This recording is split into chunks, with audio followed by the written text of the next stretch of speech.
रामपुर गांव में सोहन नाम का हलवाई रहता था। वो खूब बढ़िया और स्वादिष्ट मिठाइयाँ बनाने के लिए जाना जाता था। इसी वजह से उसकी दुकान पूरे गांव में मशहूर थी।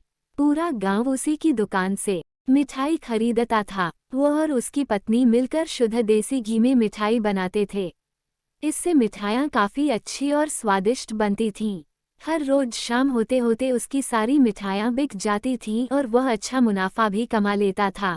मिठाइयों से जैसे ही आमदनी बढ़ने लगी, सोहन के मन में और पैसा कमाने का लालच आने लग गया। अपने इसी लालच के चलते उसे एक तरकीब सूझी। वह शहर गया और वहां से एक दो चुंबक के टुकड़े लेकर आ गया। उस टुकड़े को उसने अपने तराजू के नीचे लगा दिया। इसके बाद एक नया ग्राहक आया, जिसने सोहन के पास से 1 किलो जलेबी खरीदी।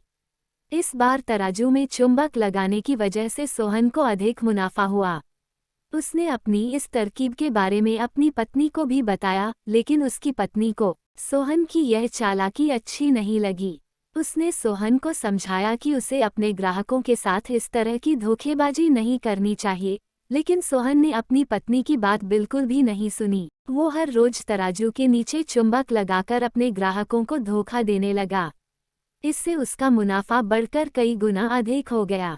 इससे सोहन को काफी खुशी हुई। एक दिन सोहन की दुकान पर रवि नाम का एक नया लड़का आया। उसने सोहन से 2 किलो जलेबी खरीदी। सोहन ने इसे भी चुंबक लगे तराजू से तोलकर जलेबी दे दी। रवि ने जैसे ही जलेबी उठाई, उसे लगा कि जलेबी का वजन 2 किलो से कम है। उसने अपना शक दूर करने के लिए सोहन से दोबारा से जलेबी को तोलने के लिए कहा। रवि की बात सुनकर सोहन चिढ़ गया। उसने कहा, मेरे पास इतना फालतू समय नहीं है कि मैं बार बार तुम्हारी जलेबी ही तोलता रहूं। इतना कहकर उसने रवि को वहां से जाने के लिए कह दिया। सोहन मिठाई वाले की बात सुनने के बाद रवि जलेबी लेकर वहां से चला गया। वो एक दूसरी दुकान पर गया और वहां बैठे मिठाई वाले से अपनी जलेबी तोलने के लिए कहा। जब दूसरे दुकानदार ने जलेबी तोली, तो जलेबी सिर्फ 1.5 किलो ही निकली। अब उसका शक यकीन में बदल गया था। उसे पता चल गया कि सोहन मिठाई वाले के तराजू में कुछ गड़बड़ है। अब उसने तराजू की गड़बड़ को सबके सामने लाने के लिए खुद एक तराजू खरीद लिया और उसे ले जाकर सोहन मिठाई वाले के दुकान के पास ही रख दिया।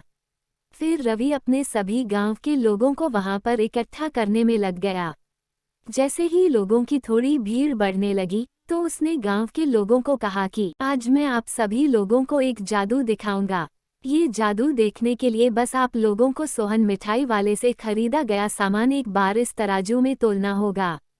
तब आप लोग देखेंगे कि कैसे सोहन मिठाई वाले के तराजू में तोली गई मिठाइयाँ इस दूसरे तराजू में अपने आप ही कम हो जाती हैं। कुछ देर बाद एक दो लोग मिठाई लेकर रवि के पास पहुंचे, तो उसने ऐसा करके भी दिखाया। इसके बाद सोहन के दुकान से जिसने भी मिठाई खरीदी थी, सभी ने रवि के तराजू में तोलकर देखा, तो सबकी मिठाइयाँ 250 ग्राम से लेकर आधा किलो तक कम निकली। ये सब देखकर लोगों को काफी हैरानी हुई। अपनी दुकान के पास ही यह सब होता देख सोहन मिठाई वाला रवि से झगड़ा करने लगा। उसने लोगों को बताया कि रवि यह सब नाटक कर रहा है। अपनी बात को सही साबित करने के लिए रवि सीधे सोहन मिठाई वाले का तराजू लेकर आया और तराजू में लगा चुंबक निकालकर सबको दिखाने लगा। ये देखकर गांव वालों को बहुत गुस्सा आया। सबने मिलकर उस लालची मिठाई वाले को खूब मारा।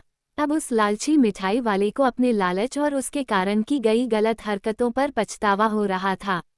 उसने अपने गांव के सभी लोगों से माफी मांगी और वादा भी किया कि भविष्य में वे ऐसी कोई भी जालसाजी नहीं करेगा। सोहन की इस धोखेबाजी से पूरा गांव नाराज था, इसलिए लोगों ने उसकी दुकान में जाना काफी कम कर दिया। इधर सोहन के पास पछताने के अलावा कुछ और नहीं बचा, क्योंकि वो पूरे गांव वालों का भरोसा खो चुका था। कहानी से सीख, कभी भी लालच नहीं करना चाहिए। हमेशा ईमानदारी के साथ अपना काम करने से ही इंसान का नाम होता है। लालच के चलते भले ही कुछ समय के लिए अच्छा फायदा हो, लेकिन इससे इज्जत और आत्मसम्मान दोनों कम हो जाते हैं। दोस्तों, अगर आपको यह पसंद आए तो प्लीज़ बेल आइकन दबा के चैनल को सब्सक्राइब करें।